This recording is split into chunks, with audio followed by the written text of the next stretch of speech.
When Princess Margaret and her entourage arrived at the Sunning Water Ski Club in Berkshire, the members expected a polite royal visit. What they got was a masterclass in aristocratic cruelty. After failing to stand on her skis, the princess lost her temper so violently and so publicly with her instructor that her aggressive, foul-mouthed behavior paralyzed the entire lake. The Sunning Water Ski Club occupies a stretch of the River Thames about 30 miles west of London, where the river bends east of the village and runs through a broad, flat reach that holds its water still enough for serious competition.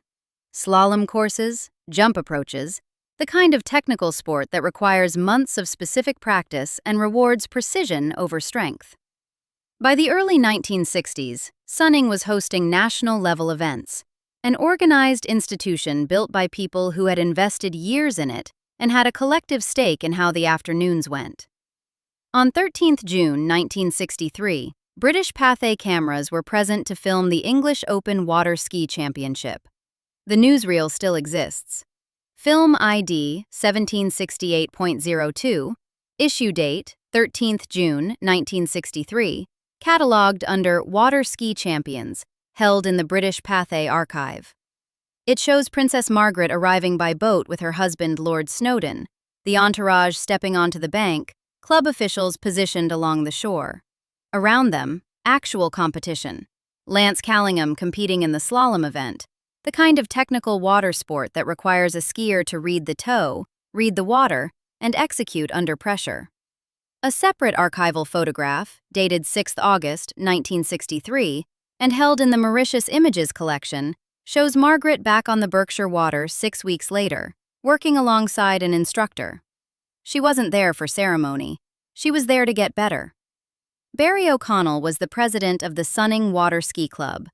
A 1974 press photograph caption from the British Water Ski Championships at Sunning identifies him specifically as the man who taught Princess Margaret. He is pictured that day giving a kite-flying demonstration at Sunning as club president. Not a casual volunteer. Not someone doing a favor. The organizational authority of the institution, giving his time to a member of the royal family who had chosen his club for her skill development. He would have been on the bank on the days she was on the water. He would have been responsible for how those days went. A 1964 photograph even shows Queen Elizabeth helping Margaret prepare for a water skiing lesson. The two sisters on a bank somewhere, equipment laid out, the older one assisting the younger with whatever adjustment was required before she went in. Margaret had resources, instruction, and repeated opportunity across multiple seasons. She had reasons to expect some competence, and when the water refused to cooperate on a particular afternoon at Sunning, when the tow rope snapped taut and the skis skidded sideways and she went under again, the frustration that surfaced wasn't the mild embarrassment of a beginner encountering a new challenge. It was older and more corrosive than that. The Thames in summer carries its own acoustics. Flat water reflects sound the way flat surfaces reflect light, efficiently, without the absorption that carpets and walls and crowds provide in enclosed spaces. A voice raised on the water at Sunning travels to the bank in detail. Individual words, specific vocabulary, the timbre of anger versus the timbre of embarrassment. What Craig Brown's Ma'am Darling, 99 Glimpses of Princess Margaret, published 2017, winner of the 2018 James Tate Black Memorial Prize for Biography, documents from contributed recollections connected to the event, is that the princess didn't fall quietly. The language directed at her instructor was specific and profane. It crossed the water and reached the bank, and reached the members and officials and families gathered that afternoon at the club, without filtering or reduction. The club members heard individual words. The people in adjacent boats heard individual words. The summer afternoon at Sunning, whatever it had been before that moment, became something else. The kind of social suspension that descends on a public space when something is happening that everyone present can see, and nobody present has any mechanism to address. The instructor himself, the specific individual who had arrived at work that morning prepared to do his job, absorbed it because there was nothing else available to him. Not a competitor, not a journalist, not someone who had challenged her in any way.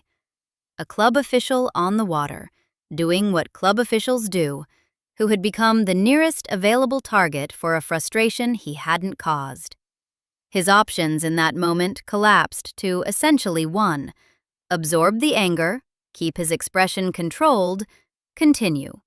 Then, reportedly, according to Brown's assembled account, something shifted. A club member stepped forward to offer assistance.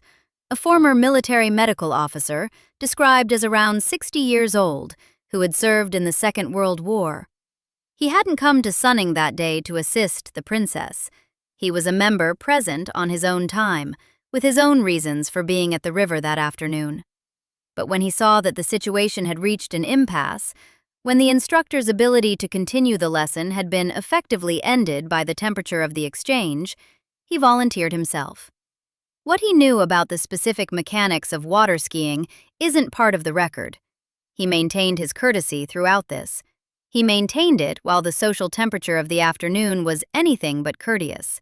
He continued past the point where any reasonable person would have constructed an excuse to exit the situation, when the heat of the earlier tantrum was still in the air, when the club's membership was watching from the bank, when the thing he was doing required patience that the situation hadn't earned. Eventually, he produced a result: a full circuit. The princess upright on the skis, moving across the flat reach of the Thames, for long enough to call the afternoon something other than a complete failure. He had given her, through sustained effort and unearned patience, the thing she had come for. She came ashore. She walked away. Not a word. Craig Brown's account of the Sunning afternoon also preserves something that no newsreel could capture and no press report would print: what the afternoon felt like from inside the machinery of that visit. According to the vignette assembled in Ma'am Darling, there were children present in the speedboat, the kind of incidental presence that royal visits generated when club members brought their families, or when the logistics of the day produced a situation where children were in the boat with nowhere else to be sent. They wore life belts, standard river safety equipment, orange float jackets that smell of rubber and sun-warmed canvas, strapped on and unbuckled and strapped on through the long seasons of a river childhood. Practical items, unremarkable on any other afternoon. They couldn't leave. The boat was on the water. The adult world around them had closed into a specific kind of silence, not the comfortable silence of people at ease, but the pressurized silence of people managing their exposure to something they couldn't acknowledge. The adults had arranged their faces carefully. They were watching the river, or the bank, or the middle distance, anywhere that was the correct distance from what was unfolding, maintaining by collective discipline the fiction that everything was proceeding normally. The children, who had not yet learned to perform that fiction, sat in their lifebelts and waited. Brown describes the atmosphere as ghastly. That word keeps attaching itself, independently, to accounts of afternoons in Princess Margaret's orbit when things had broken down. Mitford used it about the hairdresser and the dinner, and here it surfaces again about the boat and the river. Ghastly, a word that combines disgust and dread and social impossibility into a single syllable. A child on that afternoon in Berkshire grew up carrying the memory of it in the way that children carry the experiences in which the adult world revealed itself as fundamentally different from the story they'd been given. Not dangerous, not physically frightening, just wrong in a way that didn't come with an explanation. A person who was supposed to represent something special, directing her frustration at the people around her in language children weren't supposed to hear, in a situation that nobody around them would acknowledge. Brown assembled Ma'am Darling over years, pulling from a dizzying range of sources: the published diaries of Chips Channon, Kenneth Williams, and A.L. Rouse, dozens of royal biographies and memoirs, the accounts contributed directly by people who had been in the rooms and on the rivers and at the dinners, and who had maintained what they'd seen at the level of private knowledge for decades, until Brown's project gave those memories somewhere to go. The "Books Are My Favorite and Best" review of the 2017 book notes that loads of people were willing to share an incident story. What Brown provided was the form. What contributors provided was the substance. The book's critical reception was consistent.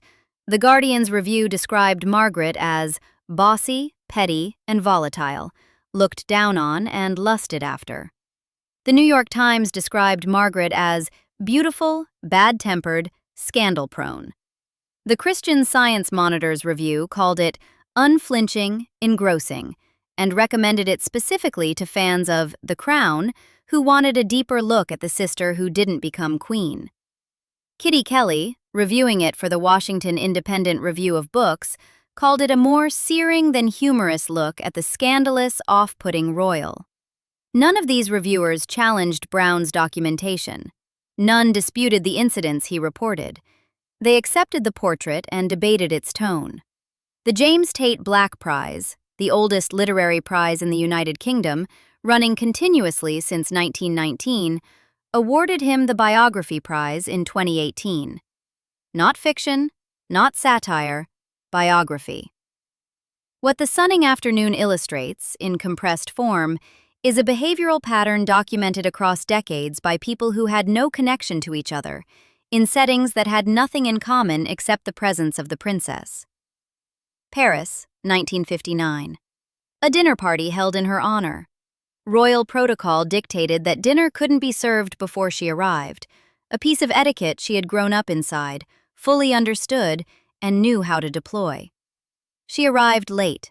Not casually late, the ordinary social latitude of people comfortable enough not to watch the clock, but deliberately late, in the specific way of someone who understands what their lateness costs and has decided to cost it. The wait stretched.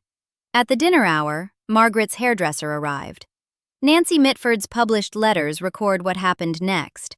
The assembled guests stood and waited while the coiffure was constructed over the following hours.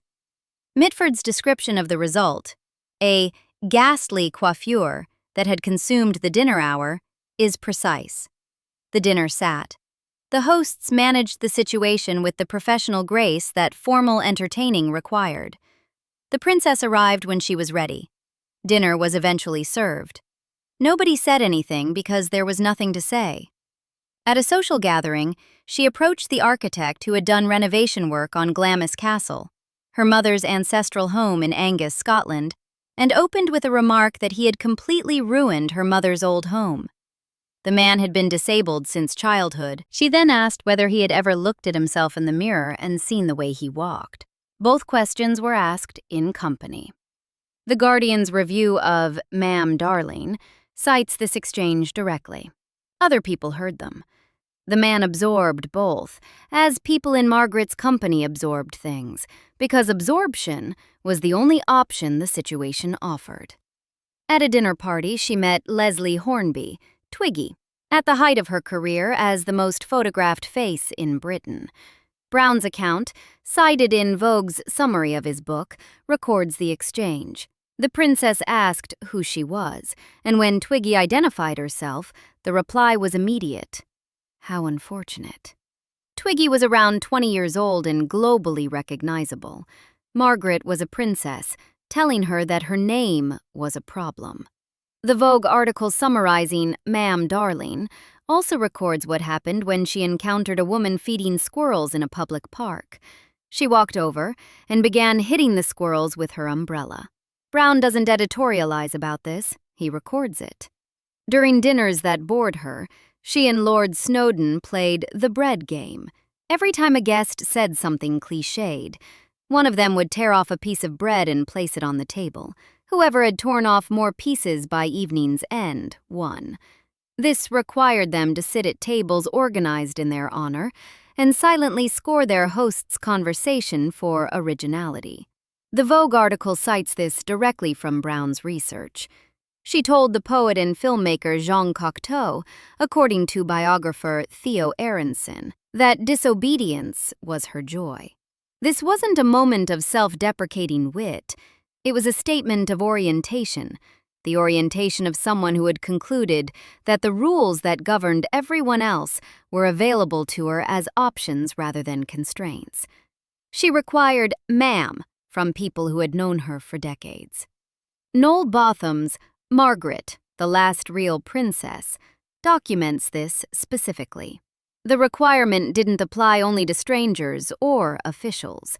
It extended to the closest friends of her adult life, people who had watched her marriage to Anthony Armstrong Jones unravel across 18 years, who had been present for the private versions of her life rather than just the public ones, who understood her in the way that only sustained personal proximity allows. Even these people, every time they addressed her, were required to use the formal title. Craig Brown's research in Ma'am Darling records her at dinner parties declaring herself unique, the daughter of a king and the sister of a queen. This was a position requiring constant maintenance, constant reassertion at every social occasion, in every address, in every interaction with staff who couldn't look at her and friends who couldn't call her by name. She called herself, on at least one documented occasion, a bad-tempered old devil. Marie Claire covered this in an article drawing on Tom Quinn's palace research, connected to a specific tearful incident. The self-description matters not as evidence of guilt.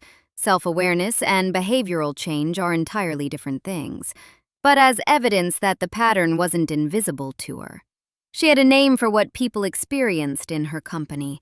What she didn't have was either the inclination or the capacity to act on that knowledge in any way that would have mattered to the people absorbing her behavior. The world inside Kensington Palace Apartment 1A, the rooms that would eventually be occupied by the Prince and Princess of Wales, and later by William and Kate, was organized around rules that the people who worked there received verbally and maintained by convention, rather than by any written protocol anyone could point to.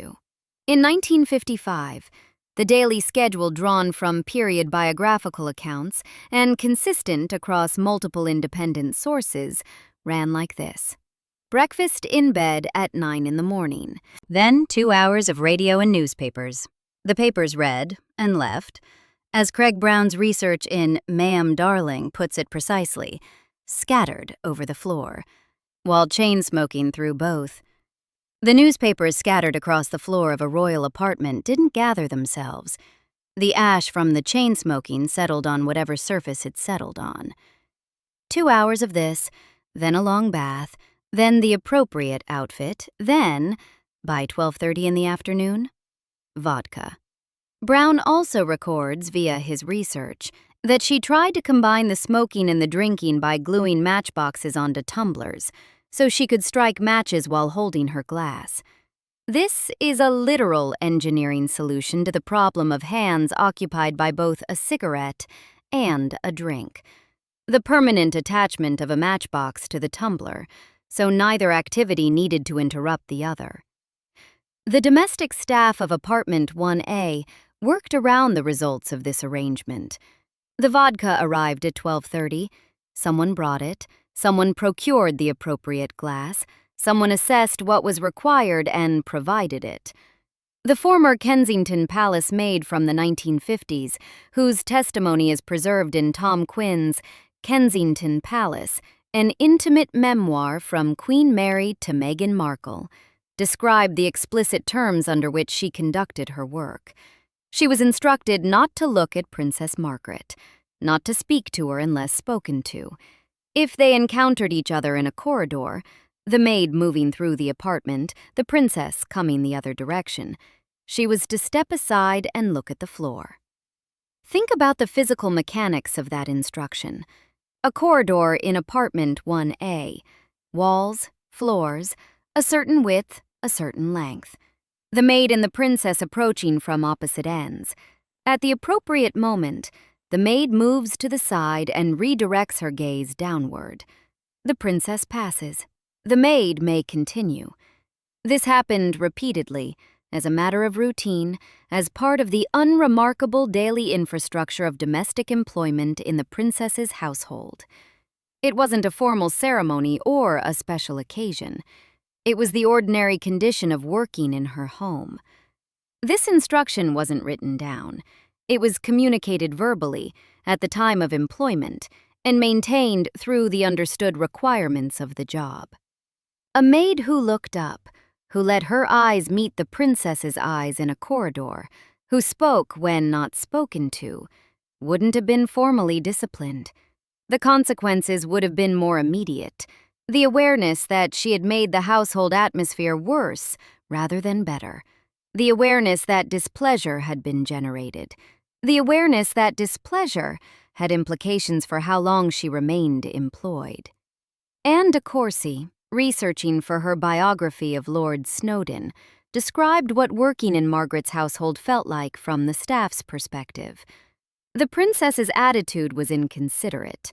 Her demands were maddening. Their effect was endless extra work, not the work of the job itself, but the additional labor generated by the specific unpredictability of a household run around a person whose moods were volatile and whose requirements expanded to fill whatever space of time and energy her staff had available. De Courcy is a working biographer who drew on the documented record and on interviews with people who had been present. Her characterization is a research conclusion, not a tabloid impression. From the social media post attached to records of the Kensington Palace apartment, citing a primary source that hasn't been independently attributed to a named memoir, staff waited approximately 2 hours every morning for her breakfast arrangements to resolve before the household's daily rhythm could fully proceed. 2 hours of the working day in which the rooms she occupied couldn't be accessed. The work couldn't be completed. The household was in suspension. This is what inconsiderate looks like when it has been institutionalized into the operating schedule of a residential household. Yes, ma'am. The Secret Life of Royal Servants addresses the range of experience among royal household staff in the second half of the 20th century. In the accessible excerpt, it names Margaret specifically among the figures that even experienced household staff found distinctly taxing, framing her as occupying the difficult end of a spectrum even by the standards of royal employment, where difficult was already normalized.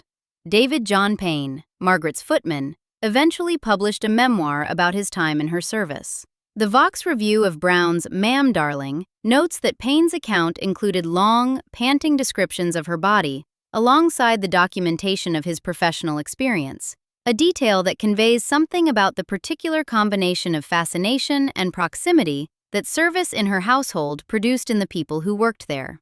Payne waited until after her death to publish. The delay was the system working as designed. None of what was documented in the biographical record was secret. The people at Sunning knew. The maid who looked at the floor in the corridor knew. The diplomatic guests in Paris who had waited for hours in 1959 knew. The architect who'd been asked, in company, whether he'd looked at himself in the mirror knew. What none of them had was a mechanism for registering what they knew. The mechanism that might have changed this, the formal complaint, the press report, the grievance documented through an official channel, was unavailable to any of these people in any practical sense. A water ski club president in Berkshire in the early 1960s had no route for reporting that a member of the royal family had sworn at him and walked away without acknowledging the man who had spent the afternoon in the river on her behalf.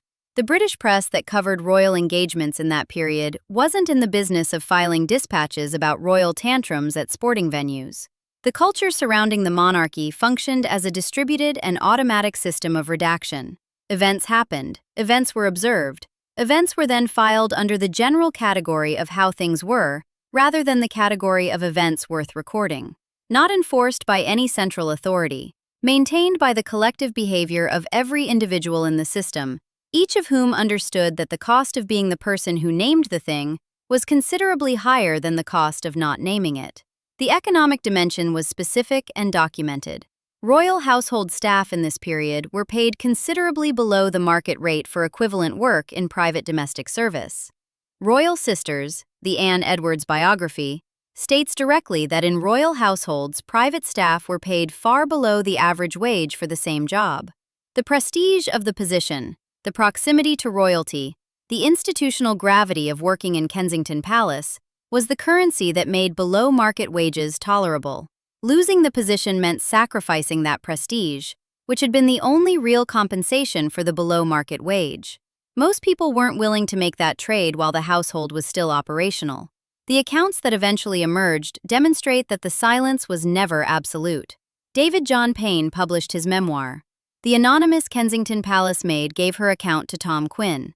Lady Anne Glenconner published Lady in Waiting in 2019. People waited until it was safer to speak, until the princess was dead, until the institutional pressures had dissolved, until enough time had passed to make the private knowledge feel like history rather than betrayal.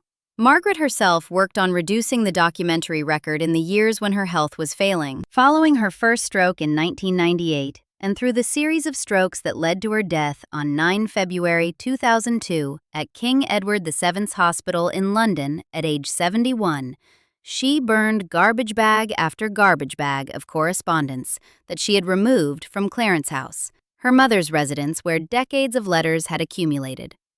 The New York Review of Books, reviewing Brown's work in 2018, records this specifically.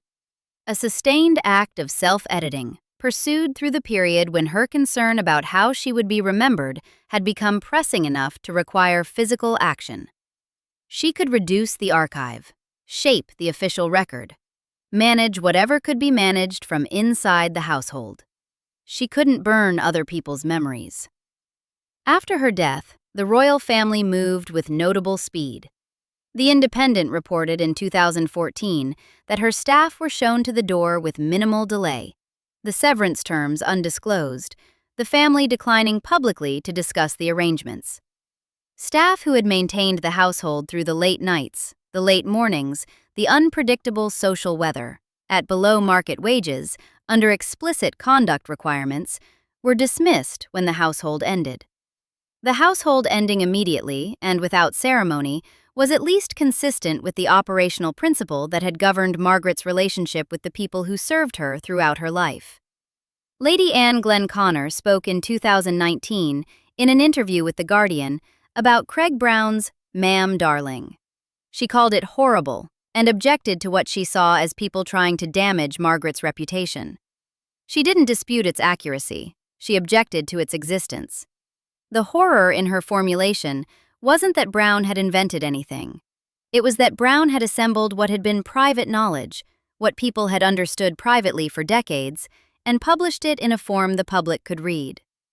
That response, from Margaret's closest surviving friend and former lady-in-waiting, is the clearest possible confirmation of what Brown's book actually achieved. If the incidents documented were fabrications or exaggerations, Glenconner's objection would have been different. What she objected to was the surfacing, the legibility. The private consensus had been made public, and the public could now read it, and that was the thing that was horrible. Back to the river, then. The flat reach at sunning on a summer afternoon, the motor of the towboat idling, the club members on the bank. The veteran who had spent the afternoon in the water had produced the result, a full circuit. The princess upright on the skis, moving across the Thames, for long enough to close the books on an afternoon that had looked, for most of its duration, like a complete and unrecoverable failure. He had maintained his patience through the anger he hadn't caused and the impasse he hadn't created, and he had given her the thing she had come for. She came ashore. The entourage formed around her. She didn't even have the grace to thank him. She simply stomped off in a filthy temper with her entourage, leaving ordinary people to clean up the ghastly atmosphere she had created. The club members remained behind on the bank. The water flattened back to its Thames reach calm. The afternoon's social weather dispersed, as social weather always does, and the people who had been caught in it went back to their ordinary lives without any mechanism for registering what had happened to them. That wasn't a royal having a bad day. That was who she really was, documented, witnessed, and absorbed in silence by the people the establishment required to play along. Subscribe for more stories like this.